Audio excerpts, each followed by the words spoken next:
मकर राशि वालों मित्रों, बुध का स्थान परिवर्तन होगा। बुध आपके जीवन में बहुत ज़्यादा मायने रखते हैं क्योंकि बुध जो है वो आपके भाग्य भाव के स्वामी हैं। ये भाग्य भाव के स्वामी जब कमज़ोर हो जाएंगे तो आप अपने जीवन में कमज़ोर हो जाएंगे।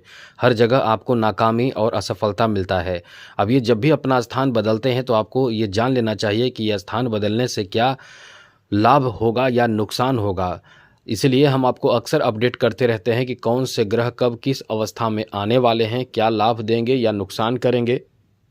नुकसान होगा तो किस कैसे बचना है, अक्सर आपको अपडेट करते रहते हैं। आपको बता दें 29 दिसंबर को बुध अपना स्थान बदल के आ जाएंगे धनु राशि में, यानी आपके 12वें भाव में। तो इससे आपके राशि पर क्या प्रभाव पड़ेगा हम इस वीडियो में बताने वाले हैं। उससे पहले जैसा कि हम आपको अक्सर अपडेट करते रहते हैं, इसलिए यही कहेंगे कि चैनल को सब्सक्राइब कर लीजिएगा, जिससे कि हमेशा ही नई नई जानकारी, महत्वपूर्ण और ज़रूरी जानकारी देते रहेंगे। इसलिए वीडियो के नीचे सब्सक्राइब लिखा बटन को दबा दें, घंटी वाला ऑल बटन को भी दबा दें और लाइक भी ज़रूर कर दीजिएगा, जिससे कि हमेशा वीडियो आपको इस चैनल के माध्यम से मिलता रहेगा। इसलिए वीडियो के नीचे सब्सक्राइब लिखा बटन को दबा दें, घंटी वाला ऑल बटन को भी दबा दीजिएगा और लाइक आप हमेशा करते हैं, इसलिए कहते हैं कि लाइक भी ज़रूर कर दीजिएगा। मकर राशि वालों, जैसा कि बुध की एंट्री जो है वो आपके द्वादश यानी 12वें भाव में होने वाला है और बुध जब आपके 12वें भाव में चले जाएंगे तो इससे आपके जीवन पर कई तरह के नेगेटिव और पॉजिटिव प्रभाव पड़ेगा। तो पहले पॉजिटिव प्रभाव के बारे में बता देते हैं कि आपके ऊपर क्या अच्छा प्रभाव पड़ेगा, उसके बाद इसका गलत प्रभाव क्या होगा ये भी आपको बताएंगे, तो वीडियो में बने रहें। सबसे पहले तो मित्रों आपको बता दें कि आपके लिए पॉजिटिव प्रभाव ये रहेगा कि आप भ्रमण करने के लिए बहुत प्लानिंग करेंगे। मतलब कहीं घूमने के लिए, चाहे अपने गांव जाने के लिए, अपने शहर जाने के लिए, अपने स्थान पे जाने के लिए छुट्टी में कहीं ना कहीं निकलेंगे। तो ये बुध आपको इस तरह से कहीं ना कहीं बेहतर प्लान करने में बहुत मदद करेगा। तो यात्रा का योग है। मतलब सबसे बड़ी बात ये है कि इस समय ध्यान रखने वाली बात भी है कि आप यात्रा करते समय थोड़े ध्यान रखें, सतर्क रहें कि कोई ऐसी परेशानी ना हो, जैसे कि कोई ऐसी चीज़, कोई कमी हो जाए जो आपसे छूट जाए, घर में ही आपसे छूट जाए, यात्रा करने से पहले ही आपके पास ना हो वो चीज़। तो ये चीज़ याद रखिएगा कि यात्रा का योग है। यात्रा से पहले अपने सामान, अपने चीज़ों को पूरी तरह से लिस्ट बनाकर ले जाएं कि कौन सी चीज़ ले जाना है, कौन सा नहीं ले जाना है, ये याद रखिएगा। दूसरी बात, आगे बात करें तो सबसे बड़ी बात है कि यात्रा में खर्चे बहुत हो सकते हैं और कुछ ज़रूरी चीज़ों की खरीदारी भी होगी, जिससे घर में ऐसे लोग बहुत प्रसन्न होंगे जो लोग बहुत समय से ऐसी चीज़ों की खरीदारी की प्लानिंग कर रहे थे। खास करके इन ग्रहों की दृष्टि, खास करके बुध की दृष्टि छठे भाव पर होगी। छठे भाव में गुरु बैठे हैं, तो ये आपके लिए एक सुखद यात्रा भी कह सकते हैं, साथ साथ एंजॉय करने का बहुत अच्छा अवसर प्राप्त होगा।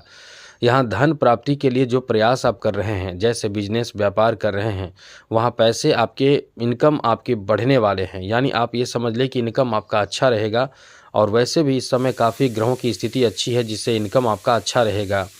अब ये बात अलग है कि इनकम अच्छा रहेगा, लेकिन आप कहीं ना कहीं पैसे के लिए, धन के लिए, इनकम बढ़ाने के लिए प्रयास तो आप खूब करेंगे, लेकिन इनकम में बढ़ोतरी होगा बहुत अच्छा। अब वहीं आपके खर्चे भी बहुत ज़्यादा हो जाएंगे, जैसे कि आप इस समय कई ऐसी चीज़ों की खरीदारी या बेहतर कुछ प्लानिंग करेंगे जिसमें एक बदलाव की प्लानिंग होगी। इसलिए ये बदलाव का भी समय आपका रहने वाला है मित्रों।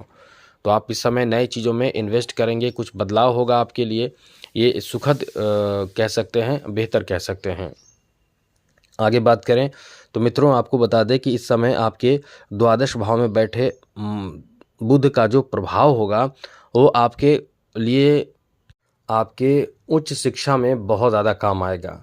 उच्च शिक्षा में बहुत अच्छा प्रदर्शन करेंगे, जैसे कि आप कुछ नए अध्ययन करेंगे, नए चीज़ों में आपकी रुचि बढ़ेगी, तो ये आपको बहुत ज़्यादा नाम दिला सकता है। और हाँ, एक चीज़ और है कि आप इस समय कुछ नए चीज़ों की तैयारी कर रहे हैं, कुछ प्लानिंग कर रहे हैं, जॉब आदि की तैयारी कर रहे हैं, या कोई ऐसे अलग तरह के शिक्षा अर्जित कर रहे हैं, ज्ञान अर्जित कर रहे हैं, तो ये आपका बहुत अच्छा समय होगा, जहां आपको सहयोग भी मिलेगा, जहां आपको कुछ नए चीज़ों को सीखने को मिल सकता है। कैरियर को लेकर ये बहुत अच्छा समय है। इस समय खास करके डेटा एंट्री के लिए, लेखन के लिए, या ये कह सकते हैं कि कॉमर्शियल क्षेत्र से संबंधित, अकाउंटेंट से संबंधित, सीए, चार्टेड अकाउंटेंट, ऐसे क्षेत्रों में नौकरी, ऐसे क्षेत्रों में सफलता, ऐसे क्षेत्रों में जो बाधाएं हैं वो दूर होकर सफलता प्राप्ति का योग इस समय बनता है। तो ऐसे लोग इस क्षेत्र में जुड़े हुए हैं, उनको बहुत अच्छा लाभ मिलेगा।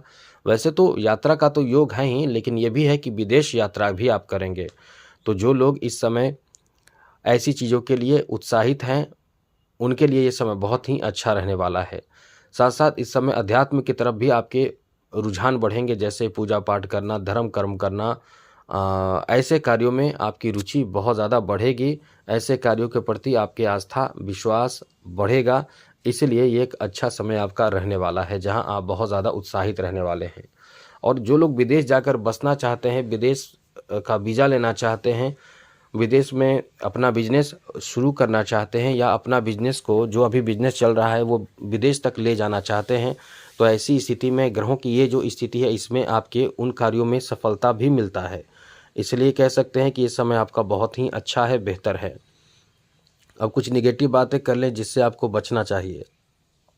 तो मित्रों, बुध जब धनु राशि में रहेंगे तो ये आपके लिए कुछ मामलों में बहुत ही परेशान करेंगे। जैसे बहुत ज़्यादा आपको चिंता होगी, बेचैनी होगी, मानसिक स्थिति थोड़े से अस्थिर हो सकती है किसी चीज़ को लेकर, चाहे वो एक तरह का भय भी हो सकता है और साथ साथ एक तरह की परेशानी भी होगी। तो इन चीज़ों से आप कैसे बचेंगे?